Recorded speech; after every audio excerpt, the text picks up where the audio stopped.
So we have studied this one, estimated taxes. Chart వేసేమన్నాను, వేసారా? వినయ్ వచ్చాడా క్లాస్కి?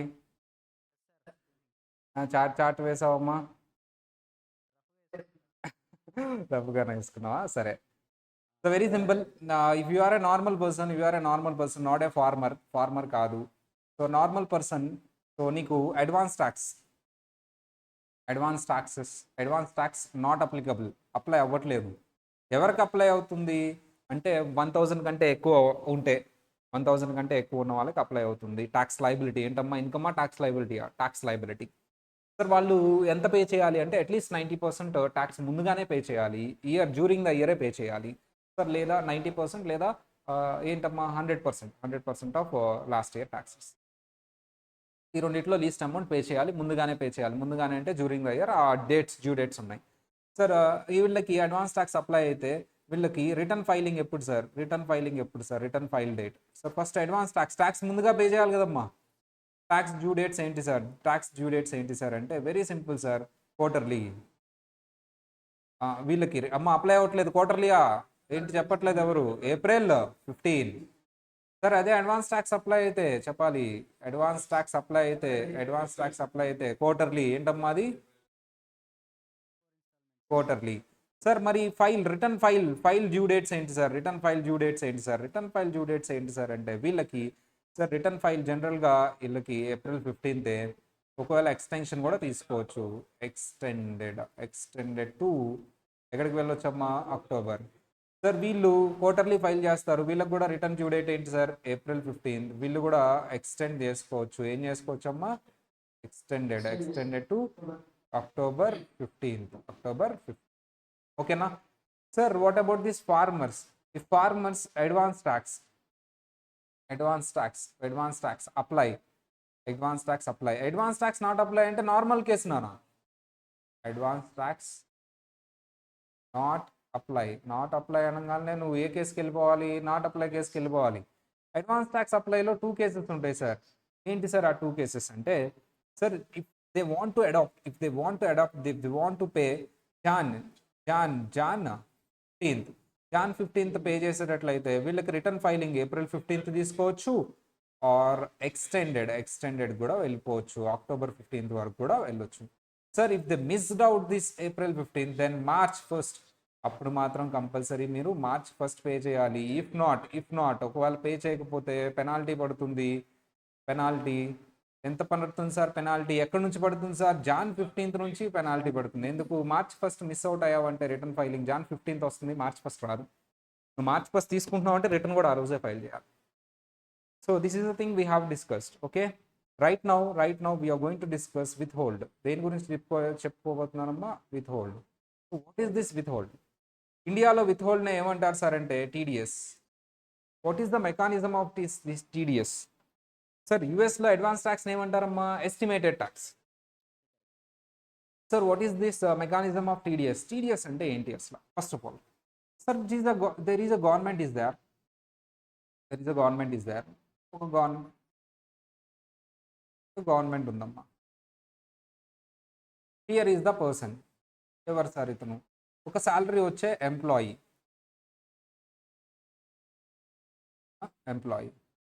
ఇక్కడ ఒక కంపెనీ ఉంది. ఇక్కడ నుంచి వస్తుంది, కంపెనీ దగ్గర నుంచి శాలరీ వస్తుంది, ఎంప్లాయర్. సో ఇతనికి శాలరీ వస్తుంది. ఒక కొంత బేసిక్ ఎగ్జామ్షన్ లిమిట్ నేనే ఇచ్చేస్తా. ఫర్ ఎగ్జాంపుల్ ఇండియాలో అయితే 2,50,000 కంటే ఎక్కువ వస్తుంది ఆ శాలరీ ఇతనికి. ఇయర్లీయా మంత్లీయా? ఎప్పుడైనా ట్యాక్స్ మాట్లాడేది ఎప్పుడమ్మా? ఇయర్లీ. అట్లాంటి క్వశ్చన్స్ అడగానే టక్కుమని చెప్పాలి. అవి కూడా ఆలోచించామంటే ఏం లేదు, వెళ్ళిపో అంటారు బయటికి జాబ్ ఇచ్చేటప్పుడు. సార్ ట్యాక్స్ ఇయర్లీ క్యాలిక్యులేట్ చేస్తాం, మంత్లీయా? పరాణం 2,50,000 కంటే ఎక్కువ ఈ రోజుల్లో ఎవరికి రాదమ్మా? అందరికీ వస్తుంది, కొంతమందికి రాదనుకో. సార్ 2,50,000 కంటే ఎక్కువే వస్తుంది కాబట్టి ఇతను ఏం చేయాలమ్మా? రిటర్న్ ఫైల్ చేయాలి. ఒకవేళ ట్యాక్స్ అప్లై అయితే ట్యాక్స్ కూడా పే చేయాలి. ఇలాంటి ఎంప్లాయీస్ చాలామంది ఉంటారు. వాళ్ళల్లో 1 or 2% మాత్రమే గవర్నమెంట్కి రిటర్న్ ఫైల్ చేస్తున్నారు, మిగతా వాళ్ళు చేయట్లా. ఇప్పుడు గవర్నమెంట్ వెళ్ళి వాళ్ళని చేయమని చెప్దామంటే ఆ కలెక్షన్ చేయడానికే ఎక్కువ డబ్బులు అయిపోతాయి. అందుకనే ఒక మంచి ఐడియాతో వచ్చారు గవర్నమెంట్. వాళ్ళని రిటర్న్ అడిగేది ఏంటి?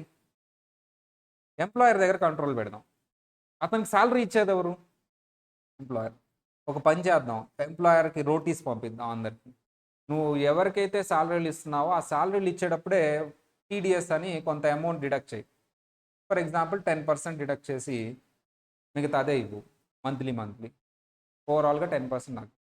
మిగతా 20%, ఫర్ ఎగ్జాంపుల్ 30% ట్యాక్స్ అనుకో, మిగతా 20% నేను ఎంప్లాయీ దగ్గర తీసుకుంటా ఫైనల్గా. దొరికిపోతున్నాడు కదా 10% కట్టంగానే, అతను ఐడెంటిటీ అంతా వచ్చేస్తుంది కదా. అసలు ఎవరో తెలియటం కంటే ఎంతో కొంత ట్యాక్స్ వస్తుంది. ఇప్పుడు పర్సన్ పేరు, ఐడెంటిటీ కూడా తెలుస్తుంది. ఐడెంటిటీ అంటే వాళ్ళ పేరు ఊరు కాదమ్మా, యూనిక్ నెంబర్ ఇస్తారు ప్రతి గవర్నమెంట్. యుఎస్లో అయితే ఎస్ఎస్ఎన్, ఐటీఐఎన్, ఇండియాలో అయితే పాన్. ఇండియాలో ఏంటమ్మా? పాన్. ఇదిగో అతను పాన్ నెంబర్ చెప్పి అతను పాన్ నెంబర్ పేరు మీద 10%. సార్ అతను పాన్ ఇవ్వలేదు, పాన్ ఇవ్వకపోతే పనిష్మెంట్ 20% చేయి, డబుల్ చేయి, ఇప్పుడు గ్యారంటీ ఇస్తాడు. పాన్ ఇవ్వలేదు అంటే 20% చేయి, పాన్ ఇస్తే 10% చేయి. అంత పాన్ ఇస్తారా ఎవరా అమ్మా? ఇస్తారు. సో అలా పర్సంటేజ్ ఊరికే తీసుకుంటున్నా.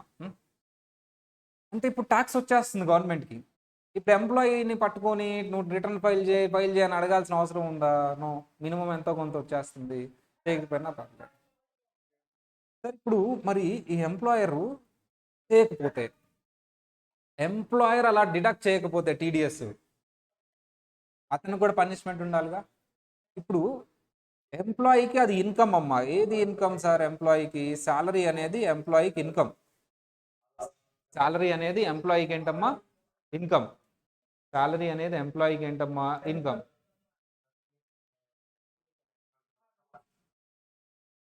శాలరీ అనేది ఎంప్లాయీకి ఇన్కమ్. మరి ఎంప్లాయర్కి ఏంటది? ఇన్కమా ఎక్స్పెన్సా? ఎక్స్పెన్స్.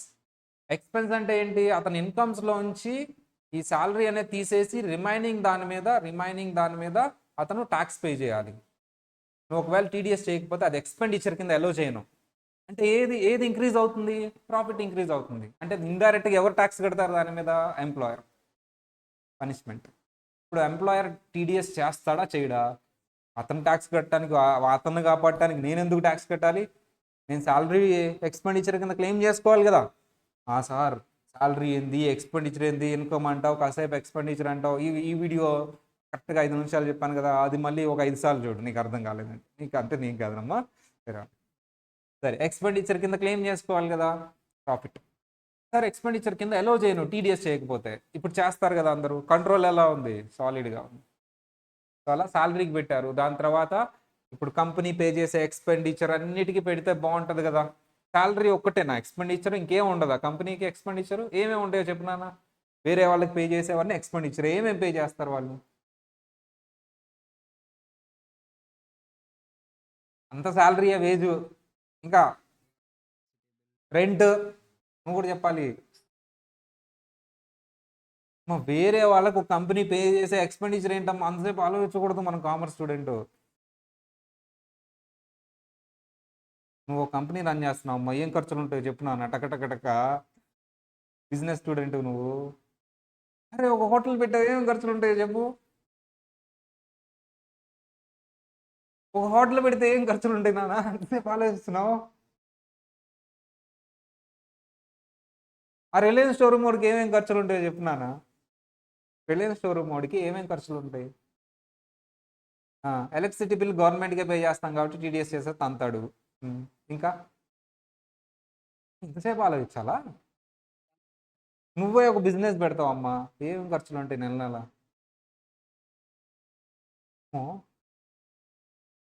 చేయలేదా బిజినెస్? సర్లే. శాలరీ, రెంట్, ఇంట్రెస్ట్, అప్పు తెచ్చి ఉంటా కదా, ఇంట్రెస్ట్ ఉంటుంది కదా. నెక్స్ట్ ఏదైనా మనకి సంబంధించిన రెమ్యునరేషన్లు ఏమైనా ఇస్తే రెమ్యునరేషన్. సార్ పర్చేజెస్ ఉంటుంది కదా. పర్చేజెస్ అనేది గూడ్స్ అండి, అది కాదు. వేరే వాళ్ళకి పే చేస్తుంటే గూడ్స్ అయితే వస్తుంది. గూడ్స్ అయితే ఎందుకు వద్దు? అవి కొంటున్నాం అంతే. అమ్మితే ఇన్కమ్ కింద వస్తుంది కాబట్టి అక్కడ కవర్ అయిపోతుంది. ట్రాన్స్పోర్టేషన్, చిన్నగా ఇవన్నీ టీడీఎస్. నువ్వు ఎవరికైనా పేమెంట్ చేసావంటే టీడీఎస్ చేయట. దీనివల్ల ఎవరికి లాభమో చెప్తున్నాను నువ్వు? ఎవరికి లాభం ఇలా టీడీఎస్ చేయటం చేస్తే ఎవరికి లాభం? ఈ స్టోరీ మొత్తం మీద ఎవరికి లాభం? నేను చెప్తాను, గవర్నమెంట్కి లాభం అంతే కదా. ట్యాక్స్ రావట్లేదు, ఒక కంట్రోల్ పెట్టారు. ఎవరికి హెడేక్? అతనికి ఎందుకు హెడేక్? కంపెనీకి హెడేక్. ఎందుకంటే అంతకుముందు చక్కగా డబ్బులు ఇచ్చేవాడిని, ఇప్పుడు టీడీఎస్ చేయాలి, గవర్నమెంట్కి కట్టాలి. అతను ఎవరో ట్యాక్స్ కట్టట్లేదని నా మీద పట్టమైంది, అంతే కదా. అతను ట్యాక్స్ కట్టకపోతే అతని మీద పడాలి, నా మీద పడతాడేంటి? అంతే. That is TDS. యూఎస్లో ఈ కాన్సెప్ట్ని ఏమన్నాడమ్మా? Withhold. ఎందుకు విత్ హోల్డ్ అన్నాడు? మీనింగ్ పెట్టాడు. సాలరీలో 10,000 అయితే 50,000 శాలరీ అయితే 5,000 నేను అట్టు పెట్టుకొని నేను రిటైన్ చేసి మిగతా 45,000 ఇస్తున్నాను. నువ్వు ఏం చేస్తున్నావు? 5,000ని విత్ హోల్డ్ చేస్తున్నావు. మనమేమో కాన్సెప్ట్ పేరు పెట్టాం టీడీఎస్ అని, వాడేమో అక్కడ జరిగే దాన్ని డిక్షనరీ మీనింగ్ పేరు పెట్టాడు. ఏది బాగుంది? విత్ హోల్డ్ బాగుందా, టీడీఎస్ బాగుందా? టీడీఎస్ ఏంటంటే ట్యాక్స్ డిడక్టెడ్ ఎట్ సోర్స్ దగ్గరే ట్యాక్స్ని డిడక్ట్ చేయడం. విత్ హోల్డ్ అంటే ఏంటి? కొంత అమౌంట్ని విత్ హోల్డ్ చేసి రిమైనింగ్ ఇవ్వడం, అది గవర్నమెంట్కి ఇవ్వడం. ఏ పేరు బాగుంది? నాకైతే టీడీఎస్ నచ్చిందాం. Tax deducted at source. Withhold దగ్గర చేసాడు కానీ అది గవర్నమెంట్కి పే చేస్తున్న మీనింగ్ రావట్లా. విత్ హోల్డ్ చేసి ఏం చేయాలి? Government pay. టీడీఎస్లో రెండు వచ్చేస్తున్నాయి మీనింగ్స్. అది టీడీఎస్ అంటే డిడక్ట్ చేస్తున్నాం, అది ట్యాక్స్ అనే పదం వాడాను కాబట్టి గవర్నమెంట్కి పే చేస్తున్నాం. బట్ విత్ హోల్డ్ కూడా ఈజీగా ఉంటుంది, అర్థమైద్ది చదివేటప్పుడు. టీడీఎస్ ఏమో ఏంట్రా ఇది అనిపిస్తుంది. నిజంగా నేను ఫస్ట్ టైం టీడీఎస్ అనే పదం విన్నప్పుడు ఇదేంటో అనుకున్నా. విత్ హోల్డ్ అనే పదం వినగానే కాన్సెప్ట్ వచ్చేసింది, అరే విత్ హోల్డ్ చేయడం, కొంత పే చేయడం ఈజీగా ఉంటుంది with hold. But technically TDS బాగుంటుంది. కాన్సెప్ట్ వచ్చేసిన తర్వాత, కాన్సెప్ట్ లెర్నింగ్ స్టేజ్లో అయితే విత్ హోల్డ్ బాగుంటుంది. మొత్తం కాన్సెప్ట్ వచ్చిన తర్వాత టీడీఎస్ఏ బాగుందేమో అనిపిస్తుంది. రెండు బాగున్నాయి. సో అమ్మ ఇంత పర్సంటేజ్ అని గవర్నమెంట్ చెప్పిద్ది. ఆ పర్సంటేజ్ విత్ హోల్డ్ చేసి రిమైనింగ్ వాళ్ళకి పే చేయాలి. ఆ విత్ హోల్డ్ చేసిన అమౌంట్ ఎవరికి పే చేయాలి మళ్ళీ? ఓ గవర్నమెంట్కి. గవర్నమెంట్కి పే చేయాలి. సార్ ఆ పర్సంటేజ్ ఎవరు చెప్తారు సార్? గవర్నమెంటే చెప్తుంది. ఇన్ కేస్ నువ్వు పాన్ నెంబర్ అంటే ఇండియాలో, అక్కడైతే ఎస్ఎస్ఎన్ కానీ ఐటీఎన్ఎన్ కానీ ఇవ్వకపోతే ఆ పర్సంటేజా ఇంకా ఎక్కువ చేస్తాడా? ఇంకా ఎక్కువ పర్సంటేజ్ పనిష్మెంట్. ఇలా విత్ హోల్డ్ చేయటం వల్ల ఆల్రెడీ నా ట్యాక్స్ డిడక్ట్ అయిపోతుంది కాబట్టి, అది 90% ఉంది డిడక్ట్ అయింది అనుకో, నేను అడ్వాన్స్ ట్యాక్స్ చేయాల్సిన అవసరం ఉందా? లేదు. ఆ విత్ హోల్డ్ తక్కువ ఉందంటే నేనేం చేయాలి? అడ్వాన్స్ ట్యాక్స్ చేయాలి. అంటే విత్ హోల్డ్ అడ్వాన్స్ ట్యాక్స్. ఎందుకంటే అడ్వాన్స్ ట్యాక్స్ అనేది విత్ హోల్డ్ తర్వాత, after adjusting with hold net tax liability చూసుకొని అడ్వాన్స్ ట్యాక్స్ చేయాలి. అమ్మ 1,000 అనేది ఏంటమ్మా? Net tax liability. Sir advance tax 1,000 కంటే నీ ట్యాక్స్ లయబిలిటీ ఎక్కువ ఉంటే, నీ ట్యాక్స్ లయబిలిటీ 1,000 కంటే ఎక్కువ ఉంటే, నీ ట్యాక్స్ లయబిలిటీ అంటే ఇది ఏ tax liability sir? Net tax liability. Net tax liability. Sir net tax liability ఎలా వస్తుంది సార్? నీ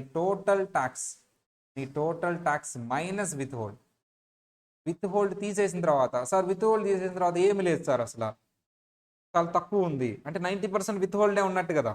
అడ్వాన్స్ ట్యాక్స్ ఎందుకు? 1,000 కంటే తక్కువ ఉంటుంది కదా.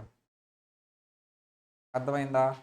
సో విత్ హోల్డ్, అది ఇప్పుడు మనం చూడబోయేది కాన్సెప్ట్ పేరు ఏంటి సార్? With hold. రాలేదా?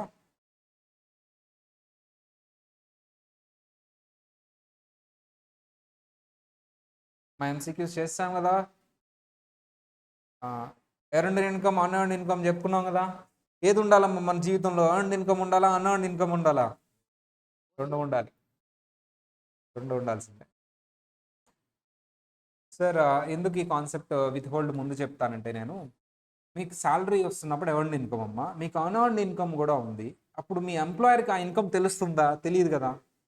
మరి అతను విత్ హోల్డ్ దేని మీద మాత్రమే చేస్తాడు? శాలరీ మీద, అంటే ఎర్న్డ్ ఇన్కమ్ మీద. మీరు అన్ఎర్న్డ్ ఇన్కమ్ కూడా అతనికి చెప్తే దాన్ని కూడా ఇంక్లూడ్ చేసుకొని చేస్తాడు విత్ హోల్డ్.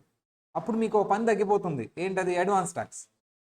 మీరు ఒక ఆడిటర్ని పెట్టుకొని మళ్ళీ అడ్వాన్స్ ట్యాక్స్ పే చేయరు. అంటే మీరు ఎర్న్డ్ ఇన్కమ్ చెప్పాలా, ఎంప్లాయర్కి అన్ఎర్న్డ్ ఇన్కమ్ చెప్పాలా?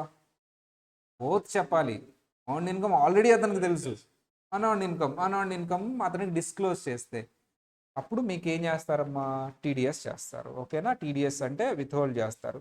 సార్ నాకు ఒక డౌట్ వచ్చింది ఈ ప్రాసెస్. సార్ ఫర్ ఎగ్జాంపుల్ నాకు $50,000 ఇవ్వాల్సింది $5,000 విత్ హోల్డ్ చేశారు. ఏం చేశారమ్మా? ఎవరికి పే చేశారు? This was paid to government. ఎవరు పే చేశారు? ఎవరు పే చేశారమ్మా? ఎంప్లాయర్. నా డౌట్ ఏంటంటే, నా తరపున పే చేశాడనడానికి ప్రూఫ్ ఏంటి? నా నెంబర్ మీద పే చేస్తాడు, నా ఎస్ఎస్ఎన్ ఆర్ ఐటిఐఎన్ నెంబర్ మీద పే చేస్తాడు, నా అకౌంట్లో వచ్చేస్తాయి. నా అల్టిమేట్ ట్యాక్స్కి అది అడ్జస్ట్ చేసుకోవచ్చు. ఓకేనా? నాకు ఇంకొక డౌట్. సరే, ఇప్పుడు ఇంత టెక్నాలజీ ఉంది కాబట్టి ఆటోమేటిక్గా నా అకౌంట్లో వచ్చేస్తాయి. ఏదైనా అక్కడ టెక్నికల్లీ రాంగ్ జరిగి రాకపోతే, అతనేమో నీ తరపునే పే చేశాను, నీ ఎస్ఎస్ నెంబర్ వాడాను, ఇదిగో రిటర్న్ ఫైల్ చేసినప్పుడు నీ తరపున ఎస్ఎస్ నెంబర్ అంటే నా అకౌంట్లోనేమో రాలేదు. దానికే ఇంకొక కంట్రోల్ పెట్టారమ్మా. ఇది టెక్నాలజీ ఇంత ఉంది కాబట్టి అవసరం లేదా కంట్రోల్ ఒకప్పుడు. ఇప్పుడైతే అసలు అవసరం లేదు.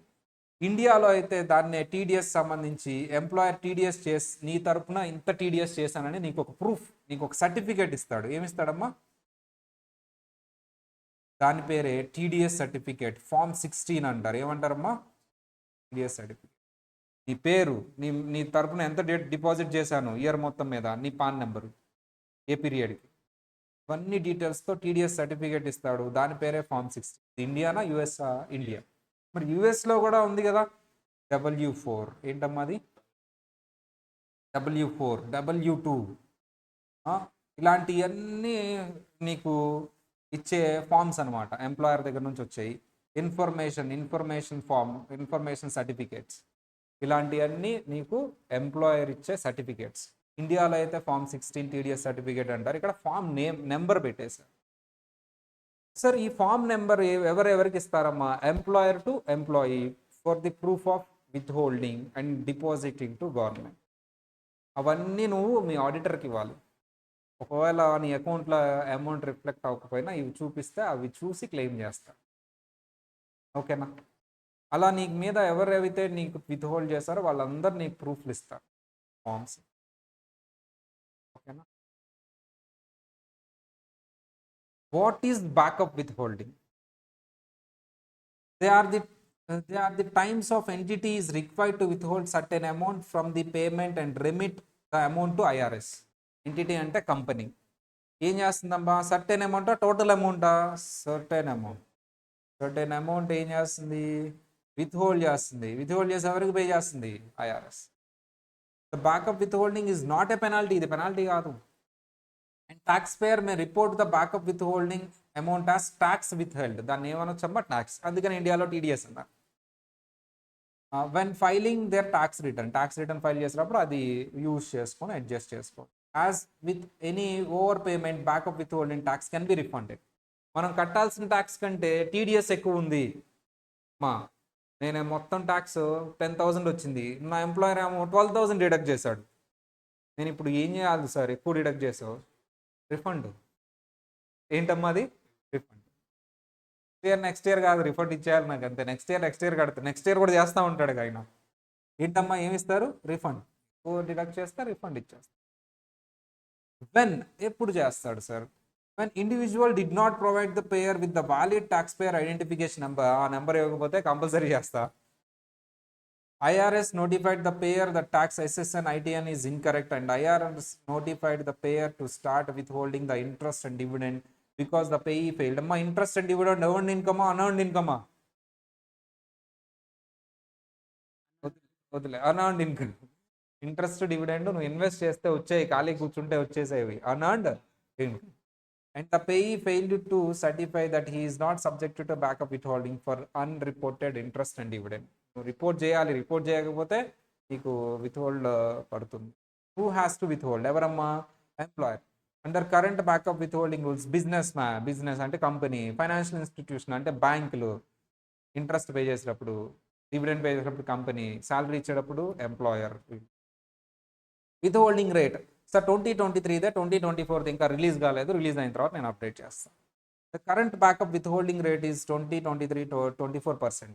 సో బుక్లో రిలీజ్ అయిన తర్వాత నేను ప్రాక్టీస్ ఫాలో అవుతున్నారు అదే. సో అది కూడా అదే ఉంటుందమ్మా, పెద్ద ఏముండదు. For all US citizens and legal US resident. Generally backup with holding applies to US citizen and US resident aliens. Not to non resident. Withholding అనేది ఎవరికి మాత్రమే అమ్మా? Residents. However, non-resident alien may subject to withholding as well as most of the US source income received by foreign persons subjected to withholding of 30%. మా US sourced income, most type of your source income received by foreign person అంటే non రెసిడెంట్కి 24 apply చేస్తానా, 30 apply చేస్తానా? 30. Unless exemption R tax treaty applies. ఒకవేళ ఆ కంట్రీకి మాకు tax treaty ఉంటే ఇంకా తక్కువ పర్సంటేజ్ చేస్తాను, లేదా అసలు చేయను. ఏం లేదు, ఆ కంట్రీకి మాకు ఏం అగ్రిమెంట్ లేదు, 30% విడ్రాల్ చేస్తే పే చేస్తాం. మన యుఎస్ రెసిడెంట్ అయితే 24%. Example, Mr C is a, అర్థమైందా? Withhold 24%. Mr C is a frequent visitor to local casino. Casino అంటే తెలుసు కదా మీకు, అదే gambling. When his favourite activity is playing slot machine. ఉంటుందిలేమ్మా స్లాట్ మిషన్, అది మనం ఎప్పుడు ఆడలేదు. One day hits it's big and wins. ఎంత ఏదో విన్ అయ్యాడంటమ్మా. ఎంత విన్ అయ్యాడు? $20,000. అబ్బో super. From one of the machine. ఇది ఎర్న్డ్ ఇన్కమా, అన్ఎర్న్డ్ ఇన్కమా? సూపర్. మరి విత్హోల్డ్ చేయాలి కదా. However when he goes to collect the winnings he asks the assessment by the casino. ఏమడిగాడంట క్యాసినో వాడు? ఎందుకు? విత్హోల్డ్ చేయడానికి. Mr C declines and expressing that about the privacy. నా అసిస్టెంట్ చెప్తే అట్లా ప్రైవసీ అది అన్నాడు. నీ ఇష్టం, నీ మంచిగా అడిగారు అన్నాడు. As a result the casino is legally required to withhold 24%. జనరల్గా 24% విత్హోల్డ్ చేయాలి winnings to remain. Mister C is later received the form W2G certain gambling winnings and reflect the winnings as well as withhold amount. Mr. C report the backup withholding amount of taxes. Filing is written. Mr. C do not earn very much income for the year other than gambling income, so he is receives the tax refund. అంటే అతనికి ఆ ఇన్కమే ఉంది, వేరే income లేదమ్మా. So compulsory tax ఏం లేదు కాబట్టి అది రిఫండ్ వస్తుంది తర్వాత. విత్హోల్డ్ అయితే కంపల్సరీ చేయాల్సింది. టీడీఎస్ చేయకపోతే వాళ్ళకి పడుతుంది, ఎవరు క్యాష్ ఉన్న వాళ్ళకి. అది example. Mr J US citizen with the investment through interact broker. Broker అంటే ఏంటమ్మా? మీకు ఏదో బ్రోకరేజ్ వస్తుంది. IRS notifies the brokerage from the Mr J social security number is incorrect. Mr J fail to update the number ఇవ్వలేదంటమ్మా by mail. And a month later interactive broker startup by withholding and investment and this issue resolve resulting 24% withholding that will be taken from any future payments. నువ్వు SSN numbers అవన్నీ ఇస్తే మాత్రం withhold చేయము. SSN number ఇవన్నీ ఇవ్వకపోతే మాత్రం definitely 24% withhold చేసి నీకు మిగతాది పే చేస్తాం. సేమ్ ఎంత అమ్మా ఇది కూడా. Mister J citizen of Spain. అమ్మ యూఎస్ఆ స్పెయినా? స్పెయిన్ కాబట్టి 24% ఉంటుందా, 30యా? 30%. సింపుల్, అన్నీ అంతే. విత్హోల్డ్ అది సింపుల్ కాన్సెప్ట్ అమ్మా. ఇప్పుడు అల్టిమేట్ ఇంపార్టెంట్ కాన్సెప్ట్, ఈ చాప్టర్లోనే ఇంపార్టెంట్ కాన్సెప్ట్ అనుకోవచ్చు. మీకు మెటీరియల్ మొత్తం పెట్టినట్టున్నా. అది మీకు ఇది వస్తుంది, ప్రింట్ తీసుకోవడానికి ఫార్మాట్లో కూడా రేపు వచ్చేస్తుంది. ప్రింటెడ్ ఫార్మాట్లో కూడా రేపు వచ్చేస్తుంది. I think I'm planning for January 3rd అలా క్యుములేటివ్ ఎగ్జామ్ ప్లాన్ చేస్తున్నాను. ఈ చాప్టర్ మొత్తం ఒకసారి 2 సార్లు రివైజ్ చేసి ప్లాన్ చేస్తున్నాను. ఎందుకంటే 15 మార్క్స్ యాక్యురేట్గా వచ్చేసారు మీకు ఎగ్జామ్లో. ఇది మెయిన్. నేను ఇలాంటిదే ఒకటి చెప్పాను, ట్యాక్స్ రేట్స్ అని చెప్పేసి. అవి గుర్తుపెట్టుకోకపోయినా పర్లేదని చెప్పాను. ఇది మాత్రం గుర్తుపెట్టుకొని రావాల్సిందే అమౌంట్స్. ఈరోజు ఇంట్రడ్యూస్ చేస్తాను, చెప్తాను. రేపు ఏది అడిగితే అది అమౌంట్ తక్కువ అని చెప్పాను. ఫస్ట్ కాన్సెప్ట్ చెప్పుకుని తర్వాత ఈ చార్ట్ దగ్గరికి వద్దాం. What is the concept? In India we have a basic exemption limit. What is basic exemption limit? For example, if he is an individual, he need to pay tax. Income undante tax pay cheyali. But he is an individual, income undi కానీ up to 2,50,000. ఎంతమ్మా? 2,50,000. Old tax regime ఏనా? New tax regime అయితే వేరే number. No tax. Even it is the income, even it is the taxable income, 2,50,000 వరకు ఇండియాలో tax తీసుకోరు, full tax rate. దీన్ని ఏమన్నారమ్మా? Basic exemption limit. అంటే నువ్వు రిటర్న్ కూడా ఫైల్ చేయాల్సిన అవసరం లేదు. దాన్ని యుఎస్లో ఈ పేరుని ఏమన్నాడమ్మా? Threshold limit. అందు బాగుంది పేరు, బేసిక్ ఎగ్జంప్షన్ లిమిట్.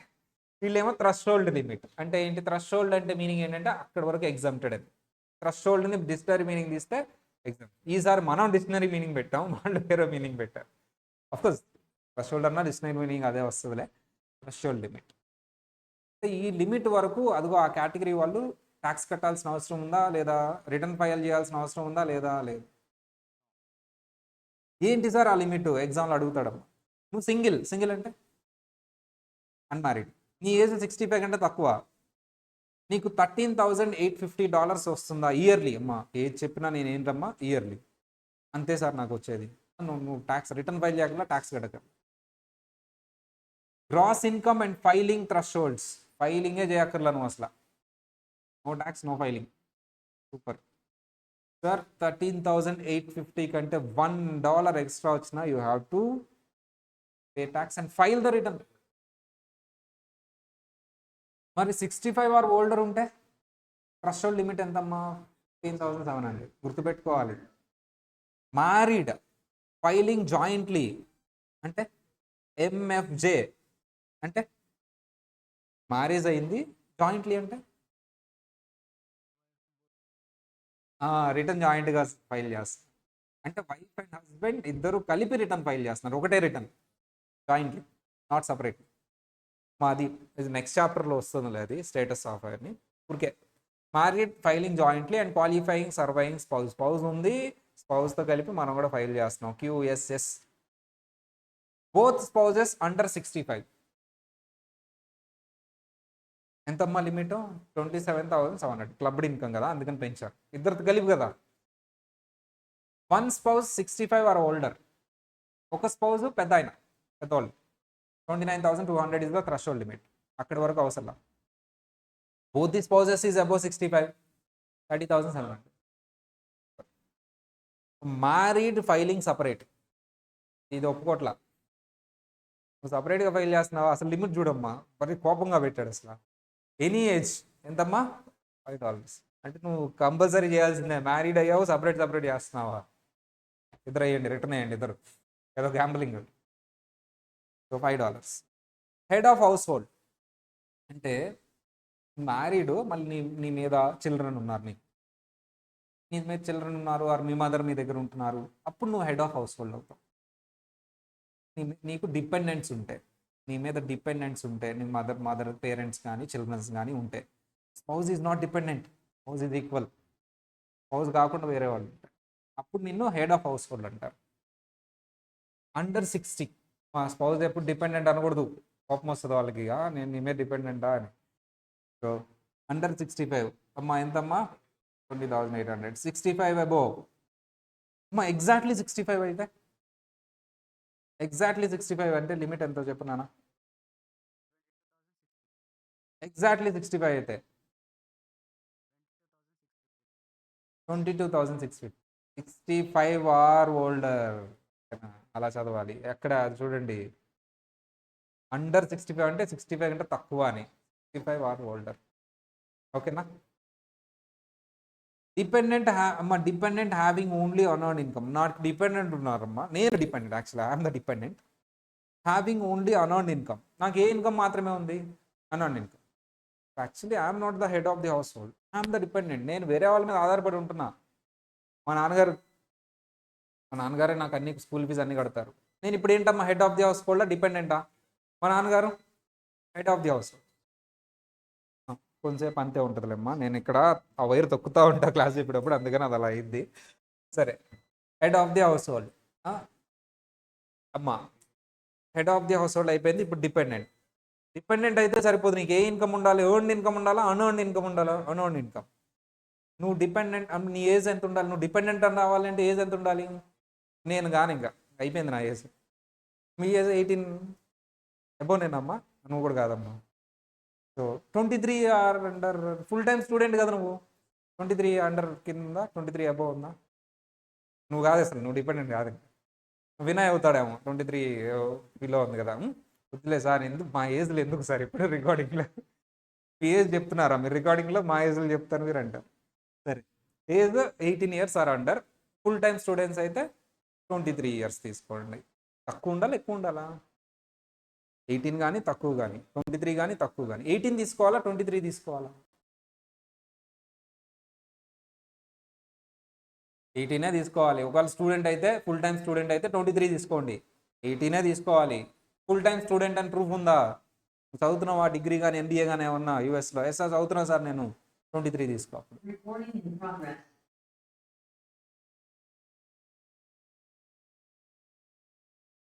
ఏమైందమ్మా?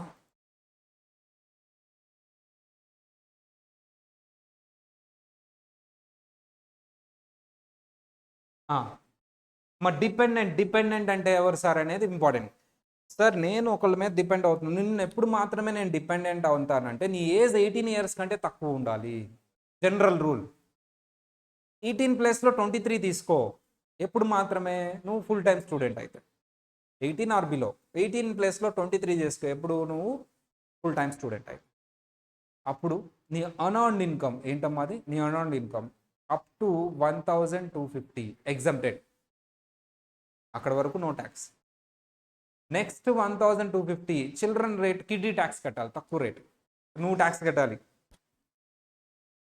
సార్ అబోవ్ 2015 పేరెంట్ రేట్, నీ పేరెంట్కి ఏ రేట్ అప్లై అవుతుందో ఆ రేట్ మీద ట్యాక్స్ కట్టావు. మొత్తానికి నువ్వు రిటర్న్ వేయాల్సిందే.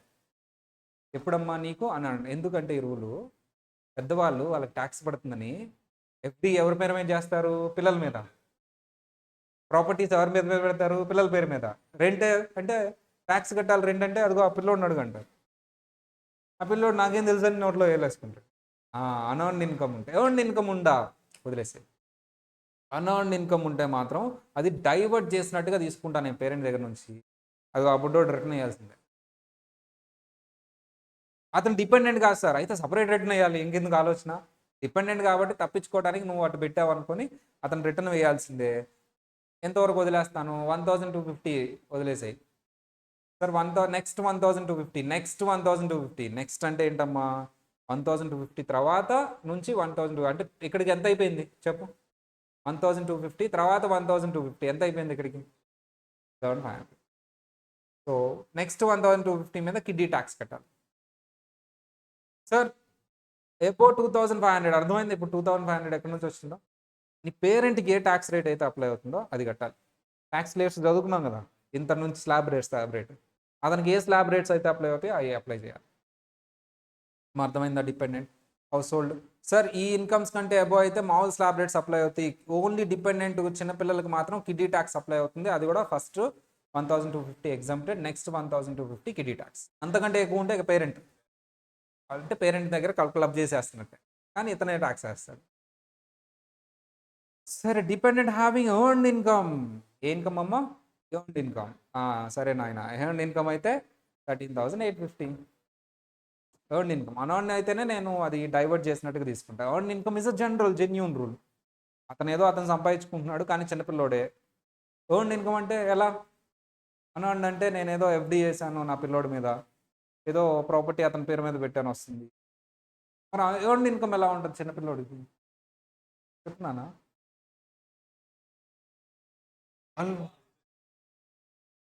అది అన్ఎర్న్డ్. ఎర్న్డ్ అంటే కష్టపడి సంపాదించింది. ఎలా వస్తుంది అతనికి? Part time jobs, child labour బొక్కలో వేస్తారేమో.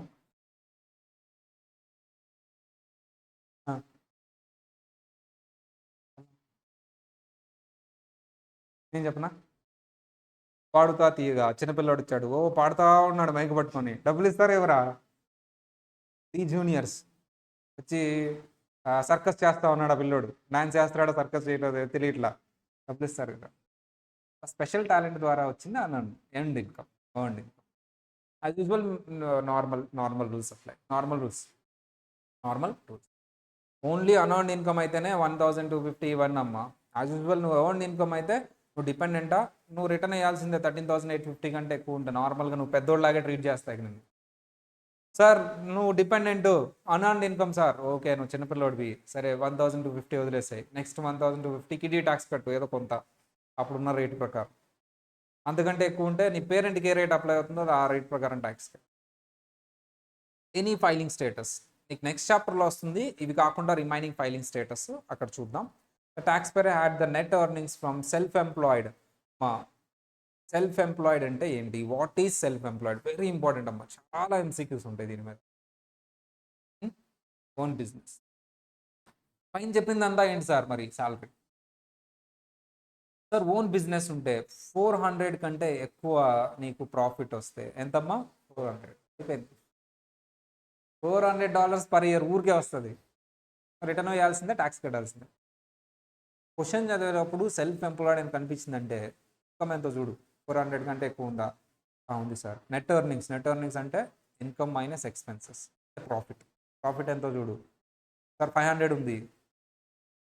అప్పుడు స్టూడెంట్ వస్తాడమ్మా, సార్ 13,850 వరకు ఎగ్జామ్టెడ్ అన్నావు కదా, ఏంటది? ఇప్పుడు మనం చూసేది ఏంటి? సెల్ఫ్ ఎంప్లాయిడ్కి నువ్వు ఏం చూడాలి? 400 అయిపోయింది, క్లోజ్. 400 500 కనిపించగానే liable to file tax return అని రాసి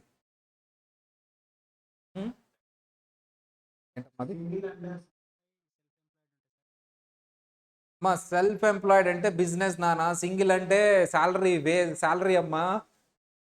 వీళ్ళంతా శాలరీ అర్థమైందా? సెల్ఫ్ ఎంప్లాయిడ్ అంటే ఏంటి? నేను ఫస్టే అడుగుతాను, నేను సెల్ఫ్ ఎంప్లాయిడ్ అంటే ఏంటి అని. నువ్వు వినలేదు, చెప్పాలి. సెల్ఫ్ ఎంప్లాయిడ్ అంటే మీనింగ్ ఏంటి? సింగిల్ అని కాదు, చెప్పట్లా. వినయ్ డౌట్ అడిగాడు కానీ what is the meaning? Business. మరి సింగిల్ అంటే ఏంటి? శాలరీ పర్సన్ ఎవరు మొత్తానికి సెల్ఫ్ ఎంప్లాయిడ్. అతను సింగిల్ ఉండొచ్చు, మ్యారేజ్ ఉండొచ్చు, ఎనీ స్టేటస్. ఎనీ అంటే ఏంటి? ఆ పైన ఏదైనా ఉండొచ్చు. అది సింగిల్ అవ్వచ్చు, మ్యారీడ్ అవ్వచ్చు, ఎవరైనా అవ్వచ్చు. నీకు సెల్ఫ్ ఎంప్లాయ్ బిజినెస్ ఉందా? 400 వస్తుంది. ఆ లిమిట్స్ అన్నిటి ప్లేస్లో ఎంత వస్తుందమ్మా? 400. పైన ఏ స్టేటస్ అన్నా ఉండొచ్చు, నువ్వు బిజినెస్ చేస్తున్నావా? సెల్ఫ్ ఎంప్లాయిడ్ అంటే బిజినెస్. 400 is first. నువ్వు ఏదో మాట్లాడుతున్నావు మధ్యలో. ట్యాబ్లెట్స్ ఉన్నాయి కదా మనకి, 10% కదా, 0 నుంచి. సార్ చాలా మంది ఇక్కడ అదే డౌట్ అడుగుతారు. 13,850 వరకు ట్యాక్స్ లేదన్నావు, అక్కడ స్లాబ్ రేట్లోనేమో 0 to 10,850 అన్నావు. అవును, నేను అన్నాను 10% అని, కానీ అక్కడ వరకు రిటర్న్ ఫైల్ చేయొద్దు అంటున్నాను. Threshold limit. ఈ రేట్స్ చెప్పడమో 0 నుంచి స్టార్ట్ చేశాను. ఇప్పుడు థ్రెషోల్డ్ లిమిట్స్ అంటే ఏంటి? అక్కడ వరకు రిటర్న్ వేయొద్దు అంటున్నాను. స్లాబ్ రేట్సే. Any filing status, church employee. అతను చర్చ్ ఎంప్లాయీ అయితే ఎంతకంటే ఎక్కువ ఉంటానమ్మా? 108.28 ఆర్మో. చూసారా? Tax cut. సెల్ఫ్ ఎంప్లాయిడ్ అని క్వశ్చన్లో కనిపించిన, చర్చ్ ఎంప్లాయీ అని కనిపించిన, అతను సింగిలా, మ్యారీడా, హౌస్ హోల్డా, డిపెండెంట్, ఇవన్నీ సంబంధం లేదు నీకు. 400. చర్చ్ ఎంప్లాయీ అయితే 108.28. నీకు సంబంధమే లేదు అది స్టేటస్ ఏంటి అని. Any file, is a own business, take 400. Is exceeding 400, file the return. So filing status అమ్మా, ఓకేనా? So self employed at least 400 or above, ఓకేనా? మరి ఇది బాగా చదవాలి. నేను రేపు క్లాస్లో ఒక్కొక్క స్టేటస్ అడుగుతాను, మీరు అమౌంట్ చెప్పాలి. స్టేటస్ ఏజ్, ఓకేనా? స్లోగా అడగనా, ఫాస్ట్గా అడగనా? ఫాస్ట్గా అడుగుతా. లైన్గా అడగనా, జిగ్జాగ్గా అడగనా? జిగ్జాగ్గా అడుగుతా, ఫాస్ట్గా అడుగుతా. 2 మిస్టేక్స్ అలౌడ్. మొత్తం నేను అన్నీ అడుగుతాను, 2 times అడుగుతాను. 2 సార్లు తడబడితే ఓకే. 2 సార్లు కంటే ఎక్కువ, సరే 3 times తడబడితే ఓకే. 3 times కంటే ఎక్కువ మిస్టేక్ చెప్తే 5 times ఇంపోజిషన్. ఓకేనా? ఒప్పుకున్నారు, అందరు ఒప్పుకున్నారు. ఆన్లైన్ వాళ్ళని చెక్ చేయలేవు కదా నువ్వు, రాసి ఫోటో పెట్టాలి వాట్సాప్లో. సరే, అందరిని అడుగుతాను రేపు, కంపల్సరీ చెప్పాల్సిందే. Very very important concept, compulsory MCQ in this. సరే, ప్రస్తుతానికి చూసి చెప్పండి. మిస్టర్ డి 65, ఎగ్జాక్ట్లీ 65, మ్యారీడ్, పెళ్ళయింది, and had 3,500 as wage income in 2024. ఎంత ఉందమ్మా? 3,500. Her husband mister L age 60, ఈయనకు కూడా 65, and had 19,600 in wage income. ఇద్దరు మ్యారీడ్ కాబట్టి జాయింట్ రిటర్న్ కాదైతే $5 వస్తుంది. జాయింట్ రిటర్న్ కాబట్టి ఇద్దరిది యాడ్ చేయాలి. యాడ్ చేయనా? ఎంతో వినయ్ యాడ్ చేయాలి 2.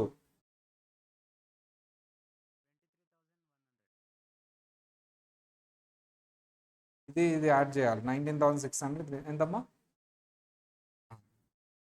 Then they have no dependents, children లేరు. పేరెంట్స్ కూడా లేరు. Normally Mr L and Mrs D would not have filing requirement because the gross income is under the filing threshold for joint age filters. వాళ్ళు ఏంటంటే చేయాల్సిన అవసరం లేదంట return. However Mr D wants to file, జాయింట్గా file చేస్తే return file చేయాల్సిన అవసరం లేదంట. చూద్దామా 65 అబోవ్ జాయింట్లీ లిమిట్ ఎంతో చూడమ్మా. 65 అబోవ్ జాయింట్ లిమిట్ ఎంతో చూడు. మ్యారీడ్ జాయింట్లీ 65 అబోవ్ సేపా. బోత్ స్పౌజెస్ 65 అబోవ్ లిమిట్ చూడాలి. వినయ్ చూడాలి. Both spouses 65 above joint return. మనకి ఎంత వచ్చింది? రిటర్న్ వేయాలా అవసరం లేదా? అదే చెప్పాడు చూడండి. కరెక్ట్ చెప్పాడా రాంగ్ చెప్పాడమ్మా question? Gross income is under the filing threshold. కరెక్టా రాంగా? ఎస్. హౌఎవర్ మిసెస్ డికి ఒక ఆలోచన వచ్చింది. ఏంటంట, he wants to file separately. నేనెందుకు ఆయన మీద జాయింట్కి వెళ్ళాలి, నేను సపరేట్గా ఫైల్ చేస్తా అంటుంది ఆమె. Decide whether mister L required to file return. పాపం ఎల్ బతిలాడాడు, వద్దొద్దు మనం జాయింట్గా వేద్దాం. సపరేట్ అయితే ఏంటో పరిస్థితి చెప్పమ్మా. సపరేట్గా ఫైల్ చేస్తే పరిస్థితి ఏంటి? అప్పుడు ఇద్దరు చేయాలి. సపరేట్ అయింది ఎవరు? డి. ఆమె ఎలాగో ఫైల్ చేసింది. ఇప్పుడు ఎవరు కూడా ఫైల్ చేయాలి? ఎల్. అదేంటి ఈయన తప్పు లేదు కదా? తప్పు ఉన్నా లేకపోయినా నువ్వు సపరేట్ అయినా ఆమె సపరేట్ అయినా $5 అంటే ఎక్సీడ్ అయితే ఫైల్ చేయాలి. ఇప్పుడు ఈ ఫైల్ చేయాలి, ఎలాగో ఆమె సపరేట్ అయింది. వీళ్ళు కూడా ఫైల్ చేయాలి పాపం. Yes, because for married filing status limit is separate. Married filing separately. MFS అంటే ఫుల్ ఫామ్ ఏంటమ్మా? Married filing separately. Married filing separately. Limit ఎంత? $5. No, because married filing jointly because income is not exceeding trust. Jointly are akkada. No, separately. B wrong answer. Only Mr. D has to file. Endukante D is not required. Mr. D has to file. L is not required anta. Ma D separate aithe D padiddi, L ku padiddi. C wrong answer. Iddaru cheyalsindi. Mr. D filing separately is not allowed. Ma అసలు D సపరేట్గా file చేయడాన్ని అలో చేయకూడదంట. అలా ఉందా act ఎక్కడైనా? వాళ్ళ ఇష్టం అది. Answer ఏంటమ్మా? Is the answer. సింపుల్. కానీ ఇక్కడ ఆ రెండే యాడ్ చేసి లిమిట్ కంటే ఎక్సీడ్ అవ్వలేదు అని కనిపెట్టడం కష్టం. అది ఈ టేబుల్ గుర్తుంటేనే ఆన్సర్ కరెక్ట్గా వస్తుంది. ఈ $5 గుర్తుండాలి, 30,700 గుర్తు. అర్థమైంది టేబుల్ ఇంపార్టెన్స్. స్టేటస్ గుర్తుండాలి. రేపు ఇదే మీ వర్క్. వీకెండ్లో దీని మీద 2 క్వశ్చన్స్ అడిగా. రేపు వీకెండ్లో they are both required to file the return because filing threshold of married filing separately is $5. Mr L must file the return because his filing status is separate status after D was separated. So Mr L cannot choose filing jointly because wife is unless she agrees. ఆమె agree అవ్వకపోతే ఈయన joint అంటే వేరే వైఫ్తో చేయలేడు కదా. So since both spouses are required to sign joint return. ఆమెకి ఇష్టమైతేనే జాయింట్ రిటర్న్ ఫైల్ చేయాలి. Kavya and Ramesh are married. Super. And file jointly. Excellent. Kavya is 66. Okay. And had a gross income 18,000 for the year. Ramesh is 68. 66, 68 ఎంతకంటే ఎక్కువ? 65 కంటే ఎక్కువ. Joint married filing jointly. MFJ. ఎంఎఫ్ఎస్ఆ ఎంఎఫ్జేనా? MFJ. And is the gross income is 10,900. Add it. 10,908. అక్కడ limit ఎంత? ఇందాకే చూసాం. వినయ్ లిమిట్ ఎంత? Joint status both are 65 above. అయిపోయింది. నువ్వు టేబుల్ సరిగ్గా చూడాలి. ఇందాకే చూసింది 29,000. ఇది 65 అబోవ్. కనపట్లేదా? కనిపించిందా? 30,000. గుర్తుపెట్టుకో. అలా గుర్తుపెట్టుకుంటే చదివేటప్పుడు ఈజీ అయిపోద్ది కదా మీకు. ఇప్పుడు ఎంత లిమిట్ ఎంతమ్మా? ఇద్దరు 65 కంటే above. Married filing jointly greater than 65 above both spouses. What is the limit? మనకి ఎంత వచ్చింది గ్రాస్ ఇన్కమ్? తక్కువ ఉందా ఎక్కువ ఉందా? All their income for the social security and wages. బిజినెస్సా వేజెస్సా? బిజినెస్ అయితే ఏం మాట్లాడకూడదు ఇంకా. 400 చూసి Decide whether they need to file the return. Yes, required to file the return because income is exceeding 27,700 anta. Yes, required to file the return because income is exceeding the threshold of 15,700 anta. Yes, no, not required. No, not required to file the return because it is not exceeding 30,700. No, not required to file the return because the raise is above 65. మాది ఎక్కడ చెప్పాను నేను. D అసలు తీసిపడేయచ్చు. ఏబిసిలో answer ఏంటి నాన్న? Vinay is answer. సింపుల్గా లేదు, ఎప్పుడు మాత్రమే సింపుల్. టేబుల్ వస్తాయి. Sir, since the combined age is 28,900, they are not required to file the return for the 2024 because the filing status threshold for joint filing status is above 65 years is 30,700. Kalyani is 10 years old, Puttamai, and lives with her mother, dependent. 18 years కంటే తక్కువ ఉన్నారు dependent. వాళ్ళ mother పేరు Kumari. Kalyani inherited some stock నుంచి dividend వస్తుంది, interest వస్తుంది. Unearned income. What is the limit for unearned income? మర్చిపోయావు? ఏం గుర్తుండట్లా? అట్లీస్ట్ గుర్తుండాలి కదా. చూడు ఒకసారి. 1,250, 1,250, 1,250, 1,250. First 1,250 exempted, second 1,250 KD tax, greater than 2,500 parent tax rate. Fabrics అయిపోయింది కదా. మీకు ఈ ఎంసీక్యూస్ వల్లే టేబుల్ కొంత ఐడియా వచ్చి ఉండాలి. అయిపోయిందా? సరే. Few years ago father died, అమ్మ ఏదో వాళ్ళ ఫాదర్ స్టాక్ ఆ పాప పేరు మీదకి వచ్చేసింది. ఇప్పుడు పాపకి అన్ఎర్న్డ్ ఇన్కమ్ ఉంది. Kalyani receives 1,100. Okay, as unearned income. Dividend is the unearned income. She has no other incomes. వేరే ఇన్కమ్స్ ఏం లేవు. Decide whether Kalyani required to file the return. Yes or no? Why? Yes, because his income exceeding threshold అంట. No, because his income is not exceeding threshold, not applicable. Kumari has to file, Kumari ante వాళ్ళ mother has to file the return on behalf of Kalyani. Answer B. No, because not exceeding. What is the limit? 1,002. Table వస్తే very easy. She is not subjected to kiddie tax as she is not required to file return because her investment income is less than the filing threshold, so which trigger the filing requirement. Kiran is age of 17 years old. డిపెండెంటా కాదా? ఎందుకు? 18 years కంటే తక్కువ ఉంది. Who is claimed as dependent on his parents' tax return? He worked as a pizza delivery boy for 10 hours part time. Earned income or unearned income? Pizza delivery earned income. Earned income ఎంత వస్తుంది? 6,200. Sir, he had and he also had 2,850 as interest income. Unearned income. Earned income ఉంది, unearned income ఉంది. Sir earned income అయితే limit ఎంత? As usual limit అమ్మా 13,850. But unearned income limit ఎంత? 1,250. So from certified deposit grandmother అబ్బాయి పేరు మీద deposit చేస్తే ఇంట్రెస్ట్ వచ్చిందంట, unearned income. So for last Christmas decide whether Kiran required to file return. No, because he is dependent on his parent. అసలు ఆన్సరే కాదు. Yes, because హిస్ unearned income is exceeding 1,250. No, because his income is not exceeding 13,850. Earned income exceed అవ్వలేదు కానీ unearned exceed అయింది. Not applicable. Answer ఏంటమ్మా? B is the answer because it is exceeding 1,250. Even unearned income, even earned income is not exceeding, but unearned income is exceeding the limit. ఏ ఒక్కటి exceed అయినా సరే you need to file. Kiran is required to file a tax return because his unearned income is exceeding the filing threshold and he is subjected to kiddie tax.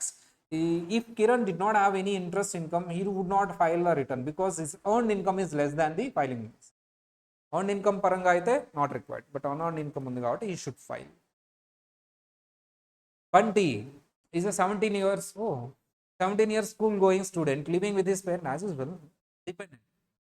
He earned 5,650 from the part time job and receives 200 as a dividend. Unearned income enta? Earned income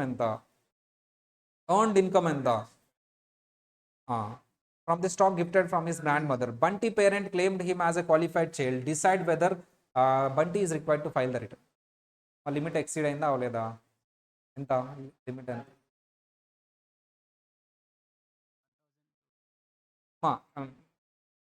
మా limit exceed అయిందా అవలేదా వినయ్? అదేంటమ్మా మన నవీను 1250 కంటే 5650 exceed అయింది కదా అంటున్నాడు.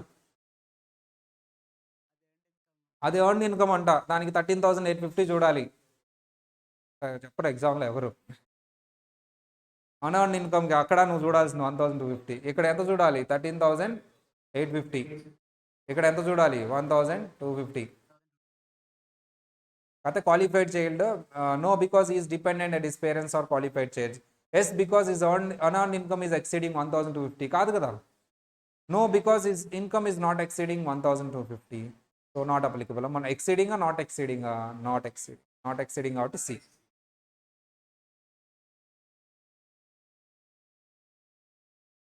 అరే సరే ఏదో ఒకటిలే, ఇంకెందుకు ఆన్సర్ డిఫరెంట్. భవానీ ఈజ్ 19. డిపెండెంటా? కాదు. Dependent on her parent tax return. Is a full time student dependent. ఎందుకు? 23 తీసుకోవాలి. She works a part time as ice cream parlour. Earned income ఎంత? Earned income 14,000. 14,000 ఎక్సీడ్ అయిపోయింది, ఇంకా అసలు చదవాల్సిన అవసరం లేదు question. Need to file the return. Yes answer.